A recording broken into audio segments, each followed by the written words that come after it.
ऐसा होता है क्या कि जब जंग की हुआहट तो कोई कह दे मैं इंग्लैंड चला जाऊंगा अपने परिवार के साथ। ऐसा होता है क्या कि जब युद्ध दरवाजे पर खड़ा हो तो मंत्री अपनी सैलरी बढ़ाने में लग जाएं।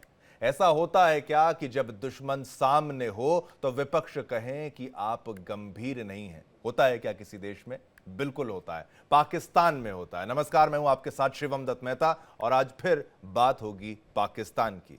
पहलगाम हमले के बाद भारत और पाकिस्तान में तनातनी चरम पर है। भारत की तैयारी से पाकिस्तान को जंग का डर सता रहा है। इस्लामाबाद में माहौल तनावपूर्ण है और शहबाज शरीफ और आसिम मुनीर की नींदें उड़ी हुई हैं। कल पाकिस्तान ने संसद का आपात सत्र बुलाया था, इमरजेंसी सत्र बुलाया था, लेकिन इस सत्र से भी शहबाज शरीफ गायब रहे।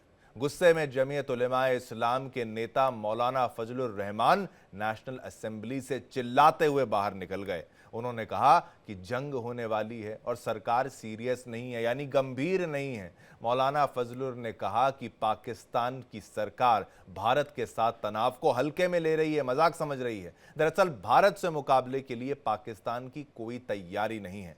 पाक सेना के पास जरूरी हथियार नहीं है, गोला बारूद सिर्फ 4 दिन का है। सेना के पास ना तो गाड़ियां हैं और ना ही फ्यूल है। टैंक और जेट सब कबाड़ हो चुके हैं। भारत के हमले के डर से पाकिस्तानी सेना में भगदड़ मची हुई है, लेकिन शहबाज शरीफ और उनके मंत्री सिर्फ गीदड़ भभकी दे रहे हैं। पाकिस्तान सरकार के मंत्री ही संसद के आपात सत्र से गायब रहे। विपक्षी पार्टी के नेता ही अपनी सरकार पर आरोप लगा रहे हैं कि सरकार सीरियस नहीं है। ऐसे हालात में पाकिस्तान क्या युद्ध करेगा? कर सकता है युद्ध? पाकिस्तान के पास ना खाने को अन्न है और ना ही लड़ने के लिए जरूरी हथियार। पाकिस्तान सिर्फ दूसरे मुल्कों के सामने गिड़गिड़ा रहा है और मदद मांग रहा है, मदद की भीख मांग रहा है, लगातार लगा हुआ है। आपने इजलास बुलाया है और ऐसे हालात में बुलाया है जहां पाकिस्तान इस वक्त महाद जंग पे खड़ा है और इस वक्त गैर संजीदगी देखी जा रही है कि कोई भी जिम्मेदार शख्सियत यहाँ मौजूद नहीं है। फर्स्ट तो अव्वल का आखिर खाली है। ऐसे वक्त में तो चाहिए ये था कि आज का इजलास सिर्फ इस बात के लिए मुख्तस होता कि वो हमें ब्रीफिंग देते, हमें सूरत हाल की तफसील बताते, हम कहाँ खड़े हैं। जो इससे पहले हमारे ISPR के DG ब्रीफिंग दे चुके हैं, प्रेस कॉन्फ्रेंस कर चुके हैं, ऐवान को जरा बराह रास्त मुत्तला किया जाता इस सारी सूरत हाल से। इस मुश्किल वक्त में भी हमारे ऐवान में मेरे ख्याल में न तो कोई संजीदगी है, न हुकूमत इसकी तरफ कोई तवज्जो दे रही है। चलिए अब बात करेंगे, अपने मेहमानों के पास जाएंगे, लेकिन आप ये देखिए, आपने जो बाइट यहाँ पर सुनी, जो आपने प्रतिक्रिया यहाँ पर सुनी, उससे ही आप समझ चुके होंगे कि कितनी गंभीर वहाँ की सरकार है। यानी बिल्कुल भी गंभीर नहीं है। इनकी तो तैयारी है कि अगर युद्ध हुआ तो एक नेता का बयान भी हमने आपको पहले सुनाया था, वो तैयार है कि भाई युद्ध हुआ तो क्या हुआ, मैं तो इंग्लैंड चला जाऊंगा, यहाँ से देश छोड़ के चला जाऊंगा पाकिस्तान से। आसिम मुनीर का परिवार कहाँ है? वो तो विदेश चला ही गया, ये खबर सामने आ रही है। आसिम मुनीर सेना से मिल रहे हैं, कहा जा रहा है, वो भी शायद पुरानी वीडियोस को शेयर किया जा रहा है और लोगों को फिर से पागल बनाया जा रहा है। बंकरों में रह रहकर वो निर्देश, दिशा निर्देश आसिम मुनीर दे रहा है और एक मौलाना संसद में बैठा हुआ है और वो अपनी बातों को कह रहा है और एक इमाम का बेटा यानी कि मौलाना आसिम मुनीर, उसको मुल्ला आसिम मुनीर आजकल कहा जा रहा है। उसका कारण है कि जब उसे बात करनी थी अपने देश की भलाई की, बात करने लगा वो मजहब की और कहने लगा हम हिंदुओं से अलग हैं। कर्नल JK सिंह साहब, रिटायर्ड डिफेंस एक्सपर्ट, आपका बहुत बहुत शुक्रिया सर। जय हिंद आपका, आपने अपना कीमती वक्त हमारे लिए निकाला। लेकिन ये सूरत हाल, दुश्मन उस लायक तो हो कि जिससे लड़ा जा सके, उतना गंभीर तो हो जिससे युद्ध हो सके। ये कैसा दुश्मन है?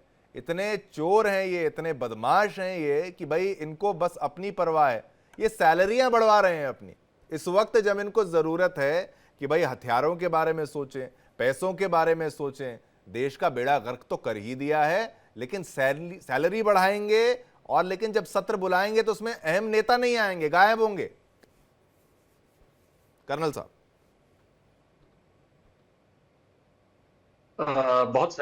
बहुत सही आपने बताया। अगर आप इस चीज को देखें, हर आदमी को एक साथ होना चाहिए और अगर एक स्पेशल सेशन बुलाया गया है विशेष सत्र बुलाया गया है, तो ऐसे में विशेष सत्र में अपेक्षाएं होती है सबकी कि वहां पर चर्चाएं होंगी, जो ताजा हालात हैं उसके बारे में जानकारियां दी जाएंगी, जी। जो लेटेस्ट बॉर्डर पे चल रहा है उसके बारे में बताया जाएगा, जो इंटेलिजेंस दुश्मन के बारे में है उससे जुड़ी हुई कुछ बातें जो बाहर की जा सकती हैं वो शेयर की जाएंगी, और उसके बाद सामूहिक रूप से बातचीत करके एक निर्णय लिया जाएगा कि क्या आगे करना है। विशेष सत्र एक सामूहिक शक्ति का प्रदर्शन होता है, पर आप देख लें पाकिस्तान में विशेष सत्र एक खंडित शक्ति का प्रदर्शन कर रहा है, जहां आवाजें अलग है, सुर अलग है, और अगर आप मोहम्मद फजलुर